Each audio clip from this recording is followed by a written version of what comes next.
দেবব্রত সিংহের কবিতা। কবি দেবব্রত সিংহ আঞ্চলিক ভাষায় এই কবিতাটি লিখেছেন। আঞ্চলিক ভাষার কবিতা তেজ।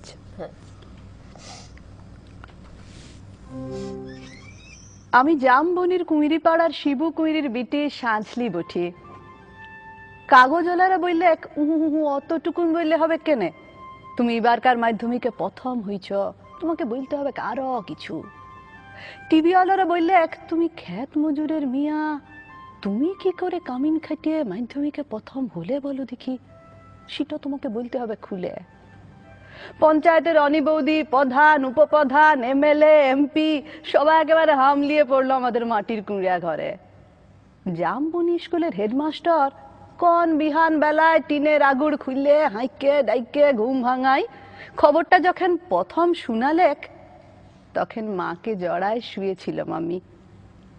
কুঁড়া ঘরের গুটগুটা আধারে হেডমাস্টারকে দেখে মায়ের পাড়া আমিও চোখ কচালে হাঁ হয়ে ভাইলেছিলাম। এ কি স্বপ্ন দেখছি নাকি? স্যার বললে এটা স্বপ্ন লয়, স্বপ্ন লয়, সত্যি বটে। কথাটা শুনে কাঁদে ভাসায় দিয়েছিলাম আমরা দু মা বিটি। আজ বাপ বাঁচে থাকলে আমি মানুষটাকে দেখাইতে পাইতাম বহুত কিছু। আমার বুকের ভিতরে যে তেজালো সন্ধ্যা বাতিটা জ্বালিয়ে দিয়েছিল মানুষটা, সেই বাতিটা আজকে কেমন আমাদের কুঁড়া ঘরটাকে আলো করিয়েছে, সেটা দেখাইতে পাইতাম। আপনারা বলছেন বটে, তোমাদের মতন মেয়ারা যদি উঠে আসে তাহলে ভারতবর্ষ উঠে আসে। কথাটা খুবই সত্যি, কিন্তু উঠে আসার রাস্তাটা যে এখনো তৈয়ার হয় নাই।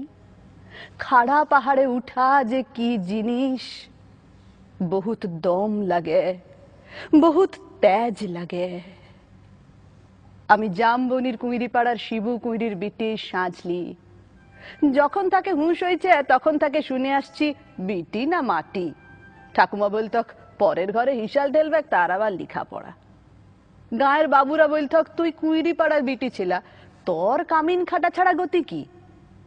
বাপ বলতক দেখ সাঁঝলি, মন খারাপ করলি তো হাইরে গেলি। শুন, যে যা বলছে বলুক, এসব কথা এক কানে সিমহালে আরেক কানে বার করে দিবি। তখন বাবু পাড়ার কুচিল দেঘইরা ঘরে কামিন খাইতক মা। ক্ষয় রোগের তাড়সে মায়ের গতরটা ভাঙে নাই অতটা। মাঝে মধ্যে জ্বর টর আসতে বটে, জ্বর আলে মা চুপচাপ এগনাতে তালাই পাতে শুয়ে থাকত। মনে আছে সে ছিল এক জাড় কালের সকাল। রোদ উঠেছিল ঝলমলানি, ঝিঙা ফুলা রোদ। আমি সে রোদে পিঠ দিয়ে গা ধুলাই পড়ছিলাম ইতিহাস, ক্লাস 7-এর সামন্ত রাজাদের ইতিহাস। দেওঘরে গিন্নি লোক পাঠাইছিল বার কতক। মায়ের জ্বর, সে তারা শুনতে নাই চায়। আমাদের দিদি বুড়ি তখনও বাঁচে। কুলতলায় বসে ছেঁড়া কম্বল মুড়ি দিয়ে বিড়ি ফুঁকছিল বুড়ি। শেষতক বুড়ি সেদিন পড়া থেকে উঠাই মায়ের কাজটুকুন করতে পাঠাইছিল বাবু ঘরে। পুরানো ফটক ঘেরা উঠান, অত বড় দরদালান, অত বড় বারান্দা, সব ঝাঁট ফাট দিয়ে সাফ সুতরো করে আসছিলাম চুলে। দেঘরে গিন্নি নাই ছাইলেক, এক গাদা এটা কাঠা জুঠা বাসন আমার সামনে এনে ধরে দিলেক। বললাম আমি তোমাদের জুঠা বাসন ধুতে লাইব? বাবু গিন্নি সে কি রাগ! কি বললি তুই? যত বড় মূল হয় তত বড় কথা।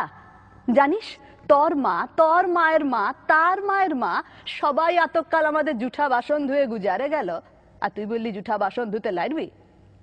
বললাম হ, আমি তোমাদের জুঠা বাসন ধুতে লাইব, তোমরা লোক দেখে লাওগা, আমি চললাম। কথাটা বলে গটগট গটগট করে বাবুগিন্নির মুখের সামনে আমি বেড়াই চলে এলাম। তা বাদে সে লিয়ে কি কাণ্ড, কি ঝামেলা। বেলা ডুবলে মাহাতোদের ধান কাটে বাপ ঘরকে ফিরে আইলে দু পাতা লেখাপড়া করা লাতনির ছোট মুখে বড় থুতির কথা 7 কাহন করে বলেছিল দিদি বুড়ি।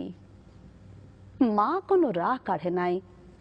আঘর মাসের সন্ধ্যা বেলায় এগনাতে আগুন জ্বালে গা হাত পা সেকছিল মা।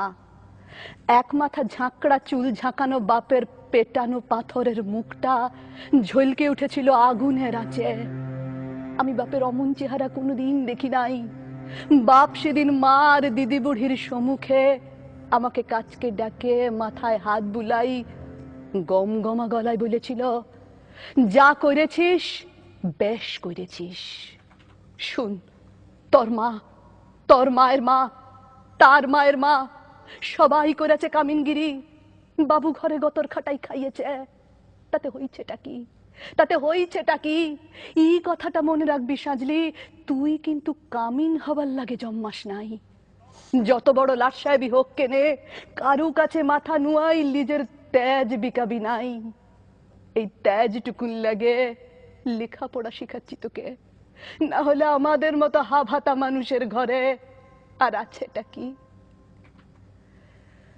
আমি জামবনির কুমিরি পাড়ার শিবু কুমিরির বিটি সাজলি।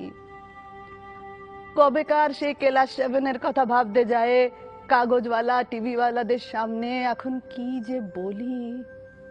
তালপাতা রদ দিয়ে ঘেরা গবুল্লতার ইগনাতে লুকে এখন লুকাকার। তার মাঝে বাঁশি বাজায়, জিপ গাড়িতে চাইপে আগু পিছু পুলিশ নিয়ে মন্ত্রী আইলেক ছুটে। কোথায় সাঁঝলি কুইরি, কোথায়? বলতে বলতে বন্দুকধারী পুলিশ লিয়া সোজা আমাদের মাটির কুঁড়িয়া ঘরে। হেডমাস্টার বললে এক, প্রণাম কর সাঁঝলি, প্রণাম কর। মন্ত্রী তখন পিঠ চাবড়ালেক। পিঠ চাবড়ায় বললেক, তুমি কামিন খাটি মাধ্যমিকে প্রথম হয়েছ, তাই তোমাকে দেখতে আইলাম। সত্যি বড় গরিব অবস্থা বটে। তোমাদের মতন মিয়ারা যাতে উঠে আসে তার লাগে তো আমাদের পার্টি, তার লাগে তো আমাদের সরকার। এই লাও 10,000 টাকা চেকটা এখন লাও। শুনো, আমরা তোমাকে আরো ফুল দিব, সম্বর্ধনা দিব, আরো দাদা টাকা তুলে দিব। এই টিভির লোক, কাগজের লোক, কারা আছেন এদিকে আসেন। তক্ষুনি ছোট বড় কত রকমের সব ঝলকে উঠল ক্যামেরা, ঝলকে উঠল মন্ত্রীর মুখ। না না, মন্ত্রী লয়, মন্ত্রী লয়। ঝলকে উঠল আমার বাপের মুখ, গনগনা আগুনের পাড়া, আগুন মানুষের মুখ। আমি তক্ষুনি বলে উঠলাম, না না, এই টাকা আমার নাই লাগবে। আর আপনারা যে আমাকে ফুল দিবেন, সম্বর্ধনা দিবেন বলছেন, তাও আমার নাই লাগবে।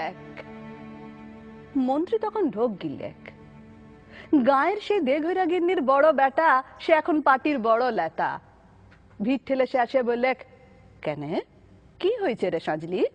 তুই তো আমাদের ঘরে কামিন ছিলি, বল তোর কি কি লাগবে, বল তোর কি কি লাগবে, খুলে বল খালি। বললাম, আমার পাড়া শয়ে শয়ে আরো অনেক সাঁঝলি আছে, আরো শিবু কুইরির বিটি আছে গা গিরামে। তারা যতদিন অন্ধকারে পড়ে থাকবে, তারা যতদিন লেখাপড়ার লাগে কাঁদে বুলবে, ততদিন কোনো বাবুর দয়া আমার নাই লাগবে। শুনছেন আপনারা? ততদিন কোনো বাবুর দয়া আমার নাই লাগবে।